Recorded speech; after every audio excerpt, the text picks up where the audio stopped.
In the trailer, right, we had that scene where she like runs around a corner and zooms in and fires a tracking dart at one of the alluvials. So now imagine there's an alluvial running away from you and you like run around the corner and you're like trying to get that shot off, fire, you hit it, it's a holographic encounter.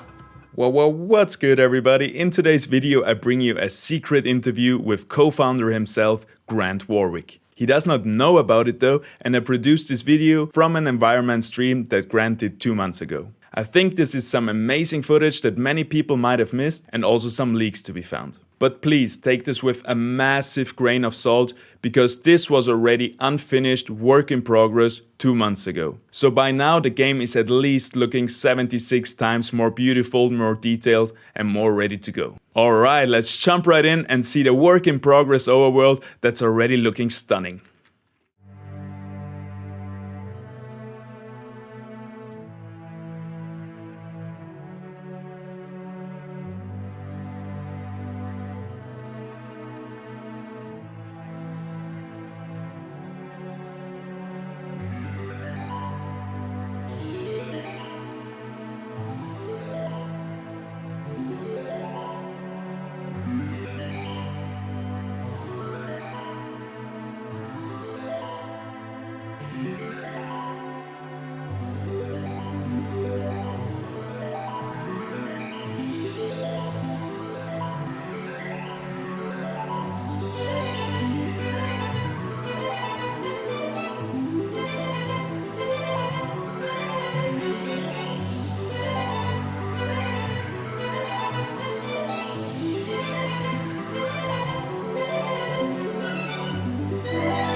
Wow, that looks amazing.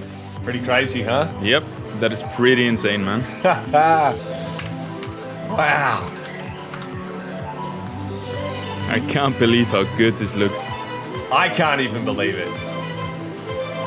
It might actually be pre-recorded. If I didn't see you right here playing it, I wouldn't believe it. I mean, how could you believe it? I think a lot of people out there, they've been seeing your work, they've been seeing your leaks and all the streams and all the stuff you guys have been putting out about the development. People trust you. Mental. And it's still shit in my eyes. It's still shit. There's like so much left to do, like all the polishing shit that you wouldn't usually see, but I'm not gonna lie, this is fucked. Like, this is fucked. Wow. In my eyes, not close, but good enough where it still looks amazing. And the FPS is just fucking buttery smooth. You can see in the middle of the screen, there's this like harsh line. And if I enable ray tracing in the game, that softens that whole effect and makes it look a little bit more like a Pixar film. Yeah, Pixar movie definitely hits the head on the nail. Could you explain a bit more what you're doing right now in this stage? So when we get to this phase of making the levels, I'm going through and trying to, like I just said earlier, simplify things.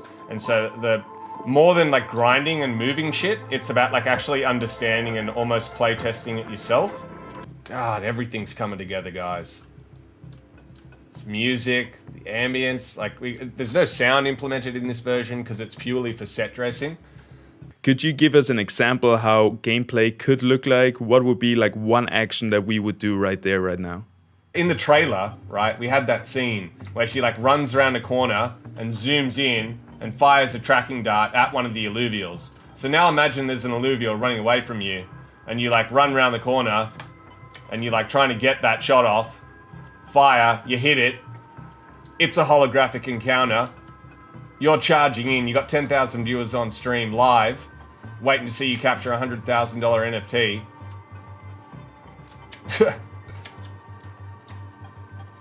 Like, what? Man, that sounds like next level gameplay. Like, it's happening. What is something that you have been particularly working on in this area? Just been doing all the ambient lighting, getting that green transition from the top to the bottom so that every area of the screen feels clean, massive, atmospheric. Kind of without the ambient sounds and without, like, you know, the running and the footsteps and the reverb off the walls and shit like that the sound guys have been working on. It doesn't really hit the same, but, like, I feel like we're getting to a point now where I can, like, do these high quality streams and people are just gonna freak the fuck out. Like, come on. This is not crypto gaming. No, this will definitely leave all the other crypto games in the dust. Holy shit, man, I cannot wait to play it. Yeah, like, honestly, guys, this is crazy. So this is one tunnel in Crimson Waste. There's 7 of these tunnels. Now, I haven't polished the other tunnels like I have this one. And this is still, you know, still a couple of months away with the rest of the team doing their thing, adding in all the little subtle things. We've got procedural plant generation to add up the top. There's just fuck tons of shit to add to the game. There's always another level of detail we can go to. There's always another level of immersion with sounds or VFX or plant animations. You'll notice all the plants are dead stationary, and that's all about to change. We're integrating, or at least looking into integrating, a physics system for the plants, like a rudimentary physics system. So say if I like look at the plant and like fire a gun at it, it kind of jiggles back and forth and bounces off the rocks. It won't be the most realistic simulation ever, but just any kind of little interactions we can encompass in the game is going to increase that immersion. And right now, this is not like I said, this is just the set dressing version of the game. It's not like, it's very rudimentary implementation of the movement system, but there's nothing else, right? Like, I can't interact with the interface. I can't do a bunch of shit. And in the final game, but like, I'm trying to put my head in the mindset of someone who comes into an environment like this.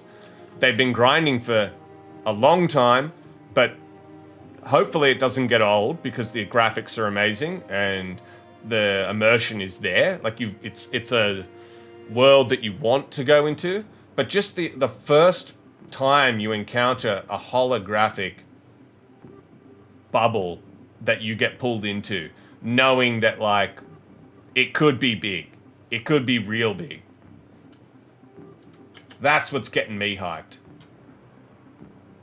And like, if you watch all of the content creators around Illuvium, they're all saying the same thing. You know, it's we can't sit here and say that this game is anywhere near as close as interactive as, say, like a Horizon Forbidden West coming up, which has had 400 people, 500 people at least spending 5, 6, 7 years on development. Like, we can't say that. But the idea that the graphics are just as good, if not better, and we can back that up on the screen now. No one can call bullshit on that anymore. You know, it's just going to come down to what type of style do you like more. But no one can say that we haven't gone absolutely beyond any expectations in terms of the graphics. It's just, you're just wrong. It's just not right if you were to say that. And here we are. We're getting close. We're getting real close. Yeah, this is going to be AAA. Nobody can deny that anymore. We're getting real close. Just feels good to start to take it in, you know? Like, we're actually doing this. It feels good. Yeah, it must be amazing to see your project come to life. So what do you feel about Mozart right there, flying next to you? Mozart, in this version, hasn't had any updates in a long time. And part of game development is that each of the teams are siloed off and they're working on individual components of the game that then get later implemented into the main branch of the game. And this is the environment branch, like the second environment branch, where certain things are being done, you know, polished, and we're not doing tech stuff. And all of it kind of like with game development converges right at the end. You know, like for example, when we produced the second trailer, right up until, say, the last week to 2 weeks on an 8-week schedule, then and only then did we start actually recording the gameplay, because all the teams combined were pooling together their resources to get a functional version of the game in its, pre-alpha state for the trailer. And I was like, it's kind of scary, right? Like, you think like, holy shit, we don't have a game on our hands 2 weeks out from needing the trailer due. And it's just simply because the team's working around the clock to try and make sure that everything fits. There's no bugs. In game development, one bug can screw the entire team and halt production on something as large as that trailer. And we didn't have that, luckily. It was just like the whole team had to pull off their individual components, and they did it. Like, one by one, it was like, cool, integrate the new hits, integrate the new VFX, integrate the UI. Even though Florian, got arrested, it was still something that was being implemented up until that point at the last minute. And to see that's the trailer. But for the entire game itself, think about how many components are going into this. Like 180 people working on the game as of the last week. It's always changing, always hiring new people, as we have to do to maintain that growth and to hit the milestones. Because one of the other big things is, like, you got to realize, guys, 6 months ago, no one was expecting the environments to look this good. I don't think anyone in the community was expecting this. I wasn't expecting this, and not in the time, right? Not 6 months ago. I did not think we would be here, and we're here. Yeah, you made it. So can you tell us a bit more what you're doing right there? I'm just running around the level. I'm just trying to make mental notes of where things are looking good. You got to remember that part of this game is the overworlds. They're meant to be like the Pokemon card opening. So you're paying to enter this region. It's because you're paying for it. It's got to be good, right? It's got to be visually good. And you're paying for the ability to capture those NFTs, because that's where the value comes in resale and stuff like that. Most people aren't buying Pokemon cards because of they want to play the game in the long term. You want to play the game enough to get that connection with the game, but then you want a memento of that game, and that's going to be the NFTs. So the NFTs have to be good. We're working on all the artwork, trying to finalize all the characters for the private beta. We've got about 3 to 4 to go, and when you come into an overworld, we're not trying to advertise this as Horizon Forbidden West or Tomb Raider, because we just don't have the time to implement crazy mechanics that could potentially make the game not as interesting or cause issues. We're trying to our mentality is, how do we make the most functional, polished game that's bug free in the time frame, or around about the time frame we set out to achieve. No 3-4 year delays like Cyberpunk. And if it's not enough, at least we can add to it. But if the game sucks, then people don't want to play it. They don't want more added to it. Whereas we feel we can make a game which people want more added to it without it destroying the first impression, if you get what I'm saying. That's the balancing act we're trying to put down here. How do we make a game that feels polished, doesn't have annoying bugs in it that ruin the performance or ruin the immersion of the game? Things like fucking ramfires or squizzes flying through the screen. Things like Mozart right now on the screen. He doesn't have any complicated AI-based movement mechanics or IK. He's just basically floating there and playing through a couple of idle animations. It looks shit, right? That's not AAA, and things like that will change over time. We'll make sure Mozart's smaller, out of the way a little bit. He gets a little bit distracting, but we're getting there, and it's just cool to see. Just run around, and I'm getting hyped for what the community's going to think. It's a little bit scary, to be totally honest with you. It's like as you get closer and closer, it's like, what are people going to think? Is the gameplay going to be boring for them? But hopefully, as a community who's followed us from the start and has seen what we've been able to achieve in a short amount of time, has that trust in us now where it's like, okay, cool. If there is, once we go to that open beta, problems and there is things that we need to fix, we'll just fix them. And it's just going to take a little bit of time. And, you trust that we do things really quickly and efficiently, thanks to Aaron, and making sure that everything's planned and got tasks and guidelines and everything. Every artist is, their stuff is being managed correctly without breaking that concept of like giving artists deadlines and stuff like that. Like, this is purely a passion project for, I would say, 90% of the team, realistically. I can't say every single person on the team is just like some Terminator sent back in time to create the greatest game ever, but the vast majority of our team are like that. Like, they just want to be a part of something that revolutionizes the industry that they've been in for 10 to 15 years. And, we've got a whole range of people. We've got people who now hate mainstream AAA development. We've got people who have never worked in AAA development, but who are freaks of nature. And like, you'd almost, after knowing how AAA game dev works, like, say you've made the right call for not going and working for those types of companies, because you're not getting a cut of the game, you're not getting a percentage of profits, you're getting handheld, you've got that corporate management structure where you got like, the leads and then the producers and then the dipshit CEOs who are treating people unfairly. The good thing about our game development is Kieran, all my brothers and I, we're very good and we've learned how to stay in our lanes, basically.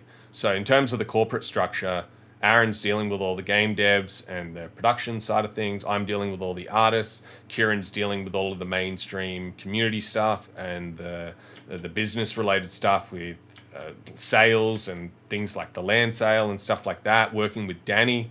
And because we all stay in our lanes and trust each other, there's not this like wacko structure where the artists are getting told what to do by Kieran, who has no idea what he's doing in terms of art, and I'm not sitting there trying to talk about how to change the tokenomics in the community. Yeah, it seems you got a really good corporate structure and a really good balance between all the departments of the project. And so the artists like on the team or the game developers on the team don't have random people who don't know what the hell they're doing telling people what to do. And like, I personally, my previous business before this Illuvium business was I was teaching thousands of people complex CGI stuff, put my whole life and soul into it, burned myself out doing it. And I was a little bit worried that like, okay, if you want artists to go next level, it's like you got to teach them how to do it or hope to get lucky. And the difference with Illuvium is because we had such a massive budget and such a massive option with the ILV tokens to incentivize people who came on the project, it was like field day for me. It's like Kieran's like, money's no object, just do what you would do to build the best art team, and what would Aaron do to build the best game dev team, and just have ultra high standards and utilize those tools at your fingertips to incentivize people. And that's what we've done. And what you're seeing here is the result of that, right? Like, if you went to any other mainstream AAA studio and said, hey, get environments like this in 12 months with a team who is never like a first time game studio, it doesn't happen.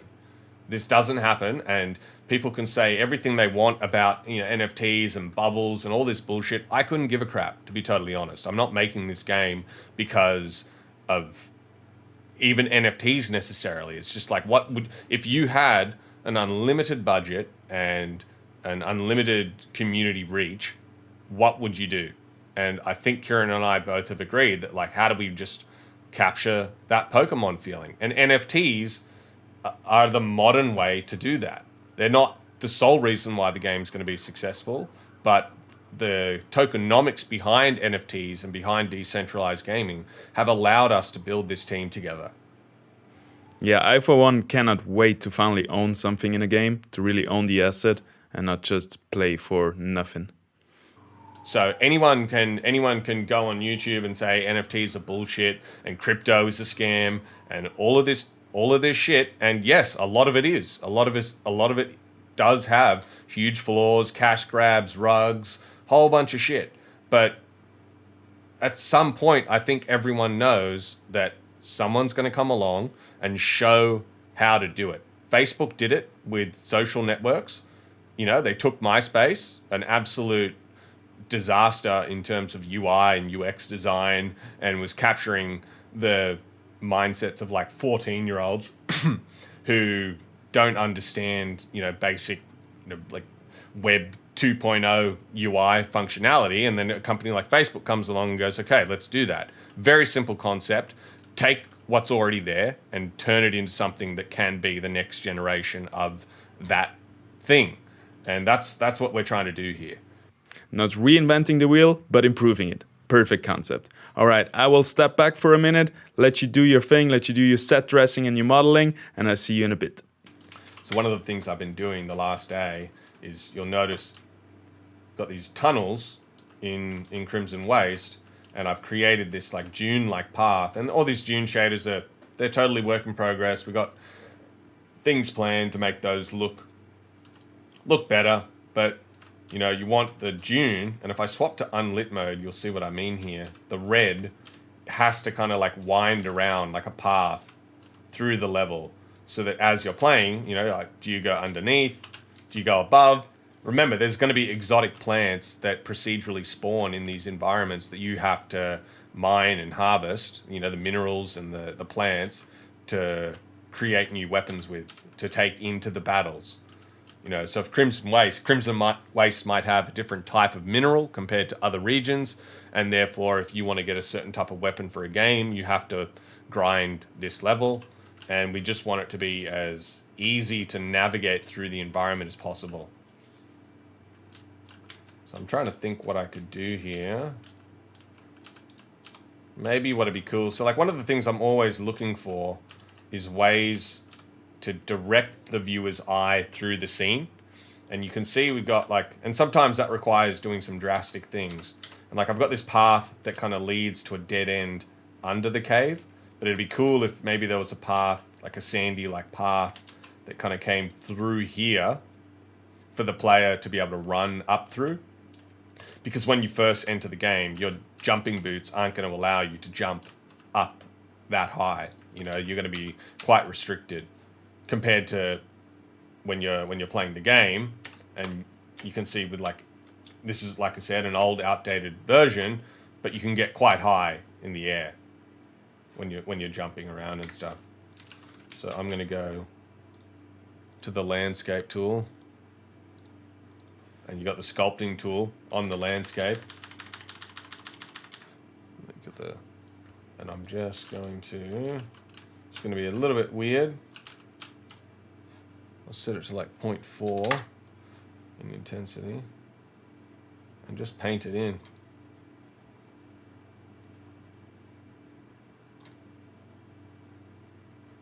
Like so. Starts out super rough, I'll smooth it backwards. And the good thing is like, what a lot of people don't understand about myself and Dimitri when we're doing stuff is we come from a high-end print advertising background, and the work we were doing is an order of 5 to 10 magnitudes beyond game development in terms of shader complexity and polish and finesse. If I'm spending 2-3 days blocking out this scene and trying to make it look good, if this was a print advertising scene for like a cinematic or something like that, I would spend 10 times longer working on it, making sure that like every little scattered distribution of moss down the corners was all properly placed, and everything, all the lighting was dynamic, and all the subsurface shaders were reacting to the lights correctly. They all had this kind of aura, the God rays were all perfect. So many things that you would do in print advertising. And when you teleport to game dev, some things are harder, but a lot of it to Dimitri and I is much easier. This feels like kind of like baby child stuff to us. And it's not really being egotistical. It's just the world we come from, where everything needs to be perfect because you see everything because you're rendering it literally 10 times bigger. You know, if this is 4K, we're rendering stuff 20 pixels wide by 10,000 pixels high. And so when it comes to set dressing and environment creation, props and rock placement and stuff like that, like we've seen and done it all. And so when we're hiring people, who cares if they've worked on a AAA game or not? If someone's good at set dressing, it doesn't matter if they're doing it in Unreal Engine or if they're doing it in V-Ray, Maya, Houdini, Blender, you know, Forest Pack, Multiscatter, whole bunch of tools that artists can be using, and it all applies evenly. You know, ZBrush, you know, we have sculptors who are now, you know, freak world's best sculptors who've never worked on environments in their life, purely character artists jumping on to creating environment assets like archways like this. We, you know, this was done procedurally, but in some regions we can't get away with doing things like this procedurally. And the artists are sitting there and just blasting out stuff so fast because they come from a world where you've got to do an Iron Man character or a Ready Player One character to the same quality in the same time as a game character. And then you go to games and it's like, oh, it's nowhere near as detailed. Like I don't need to zoom in and sculpt micro cracks in the surface because you just can't get that stuff in.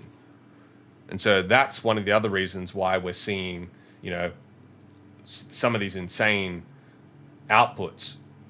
And I mean, that is not the first time, obviously. There are other games that have had teams of people come from film and cinematics and they do their thing.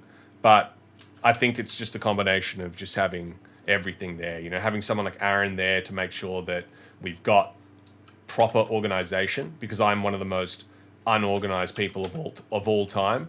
Like, just being totally honest, I'm terribly unorganized, and Aaron has had to work his ass off to come up with pipelines that make it so that people like me on the team, the artists on the team who are just not good at that type of stuff, have tasks, know what they're doing, it's simplified, they're working in their own time, and yeah. So you can see, like, quite quickly here, just like smooth this down, probably paint it in. Now I can drop the intensity of that brush and I'll start doing like more refinement type stuff.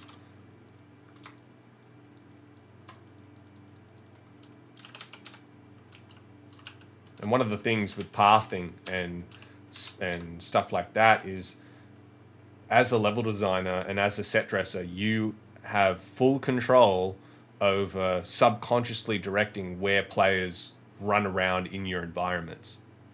And it's something that's quite difficult to master, and you have to understand the fundamentals of environment composition and like biology, because you're always trying to battle between a combination of how do I make something look like an old school master's painting and actual world that could exist.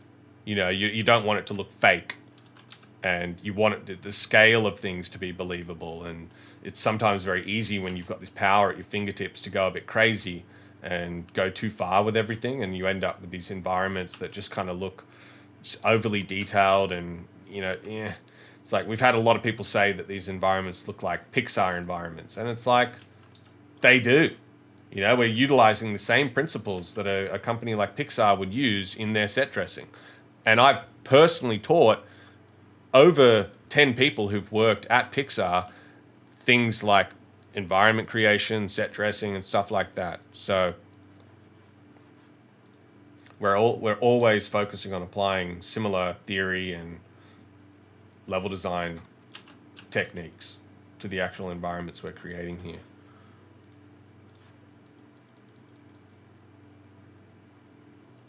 Yeah, just trying to like visually give people that instant, like, okay, we've entered this area.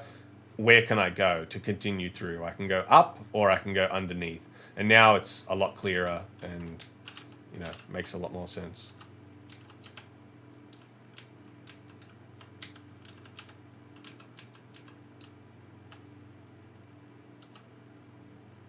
Pretty cool.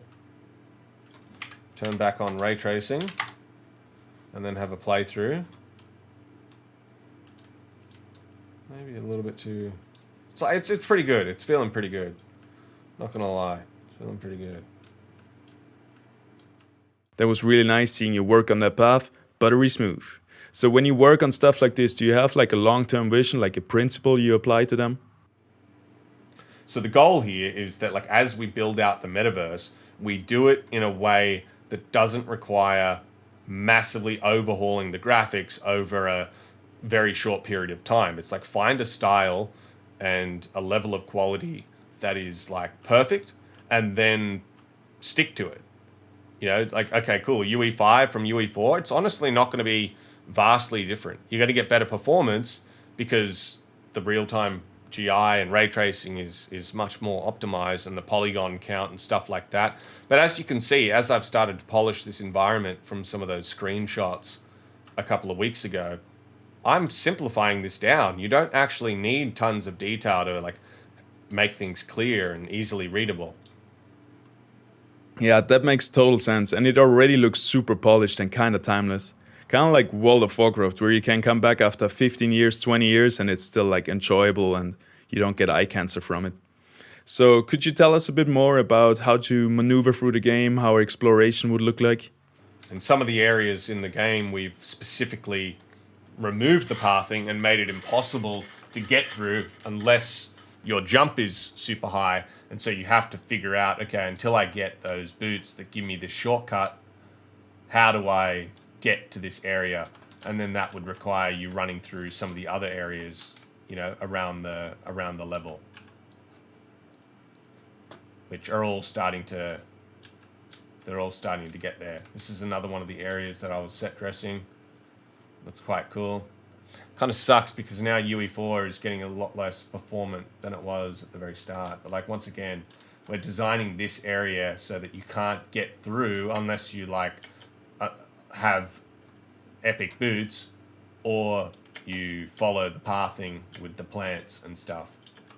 And I think what we're working on, don't hold me to this, but these plants, if you stay on them too long, they close up and swallow you.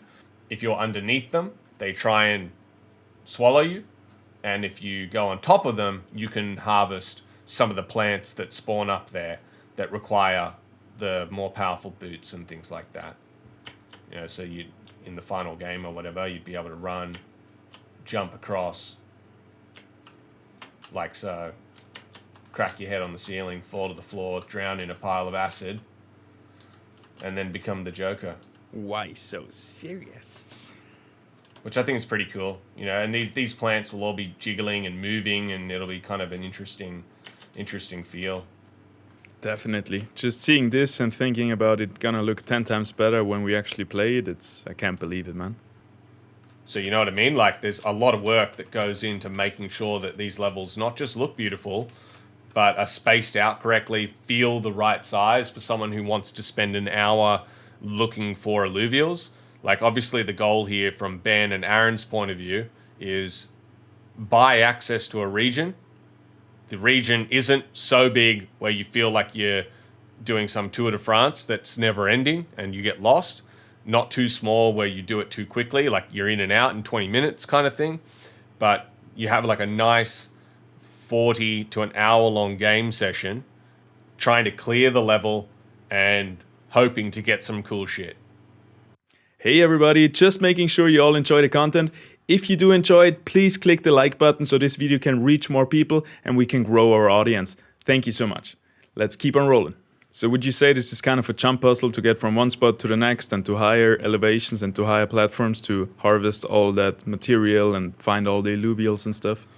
I mean, like, I wouldn't even say they're jump puzzles. Like I said, there's no way around it. Like, none of us on the devs or from my brothers and I have ever said the Overworld gameplay is going to be some revolutionary, holy shit, best game ever. Like, obviously, the majority of the work has been put into making the auto battler perfect. And that is next gen and revolutionary, doing things there. And then when the devs finalize that stuff, then we make the shift to the environments, adding in those details that definitely make the game better, but don't make the game, if that makes sense. Like, adding in jiggles to plants and stuff like that isn't going to change the market for the NFTs. outside of just, is the game a little bit cooler and therefore more people playing it. But also you guys are sitting there desperately waiting for the game. So we can't just say, well, it's going to take 3 years. You know, we've got to do certain things a certain way to give you guys a AAA experience in the NFT universe. And we appreciate it. Another thing, is there a lot of work going into the auto battler compared to the overworld? Oh, the auto battler is receiving a huge amount more work from a gameplay perspective. There's so many things we've done from the auto battler perspective that are next gen and never before done in auto battlers that make the typical perception of an auto battler. Like I personally, I don't like TFT, right? Aaron can sit there and try and get me to play it, and I don't like it. But I definitely have tried to put in things graphically and cameras and ways to make the auto battler genre more exciting. It's like, cool, you don't have the ability to use your keyboard or controls to control the individual characters, and to some people that's a negative, but how do we then still let people get like really cool visuals out of it so it doesn't feel monotonous and boring every time? Nice, I cannot wait to see how the auto battler plays. I'm a big TFT fan, so I'm super curious about that. So we have been seeing a lot of plants leaked in the Discord, a lot of pictures. Could you show us some right here on the stream? So here's like, one thing Dimitri's working on at the moment is organizing some of the plants better. Like there's certain things that we're not doing, that AAA studios are doing. And one of our new artists who just came on from Horizon Zero Dawn was one of the environment artists on Horizon Zero Dawn, was giving us some pointers on asset management and, you know, making it easier to kit bash from and things like that. So that's going to be pretty cool. But we've obviously got a large asset library, and these are just the plants that we think are going to work in Crimson Waste. And I mean, the work we've put into these are all artworks. Like all of these plants are just unbelievable. Some of the stuff that Alex did just fully comes through, you know, like just artworks. Like you don't need to put 4,000 plants, because if you just get a few put around that look kind of cool together, like I can take something like that. Look at this fucking cool shit. So perfect. You know, not like it's still a little bit low poly. You can see when you get super close, it kind of starts to break down. But I mean, this is crazy, guys. You don't get games that put this much work and love and attention to detail to environment pieces. You know, maybe, I mean, I saw the new Avatar Frontiers of Pandora or something like that. And yeah, they've got really good environments, really good assets. And obviously the selling point for that game is going to be the Avatar-like environment. But, I mean, tell me we haven't done something on that level, if not better. Go compare these assets to the Frontiers of Pandora screenshots, and you let me know if these assets are any different or any lower quality. Yeah, knowing that the plants are not like a major point of the game, but there's still so much love and detail in them, that's a big statement for the game already. Can you show us a bit more about Crimson Waste, maybe some spots you didn't show yet, because then we're really prepared once we play it ourselves. So the idea with this level is, and the sky isn't finalized, so many work in progress things, just feel like I got to say it, but it's like there's patches where the sun really comes through, like that desert sun really comes through, but also it's mostly just like dark and ominous and stuff like that. So like as you're running on the outside, you want patches of sun to reveal where you are and reduce the fog and give you like a little peek through the clouds, kind of literally. But then as you get into the caves, that lighting starts to dissipate and it gets a little bit softer. Ooh, is she there? So nice. It's just so nice. It just feels so good running through. That effect, see when you're running, that blue effect, we're going to minimize that. That's kind of shit. It's a bit too in your face. All of those plants, those mushrooms that Alex sculpted. Sheesh. Crazy. Crazy. The sand coming down from the top there. Pretty cool. Oh, I was looking at the chat and ran into the water almost. And I mean, look, I know some people are like run into the water. Oh my god, we don't have fluid sim yet, but we're gonna do the water. We've already got the water actually. It's just in a test demo scene at the moment. We're trying to figure out how to apply this shader to Fluid Ninja water. So like as you run through, you know, if you're running through the edges, it'll ripple. Right now it's just flat. So welcome to work in progress game dev, but all that stuff is coming. Just nice, looks cool. So like in this tunnel in the final game, there's obviously going to be places where you have to get to, you know, like up here, that might have harvestable plants. Now, it doesn't now because they spawn procedurally in areas like this. Like you can see, that's one area where you would need to clear this tunnel. You would need to run around, jump, try and find all the hot spots, and then get in and out. And then go do that in the other 7 tunnels, and then you're done. And by the time you do that, it might seem like we can get through this tunnel fairly quickly by sprinting and jumping and stuff like that, but it's about an hour. It's about 40 minutes to an hour to mine the plants and minerals and capture some alluvials and then get out. Another area where you'd want to get up to and potentially get to the surface. Alrighty guys, I'm going to wrap it up there, but let's start doing some more of these types of streams.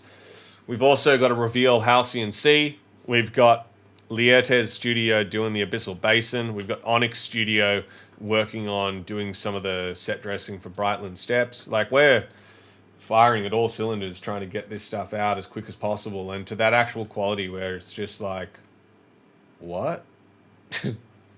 No one asked for this in crypto, but you're going to get it. It's pretty exciting.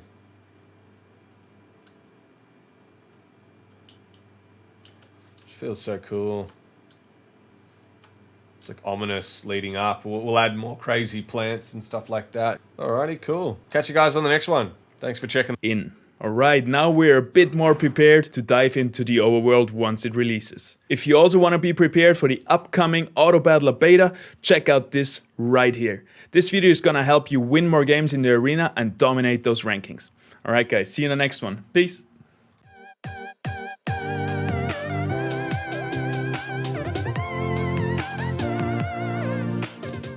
Check out this video right here somewhere.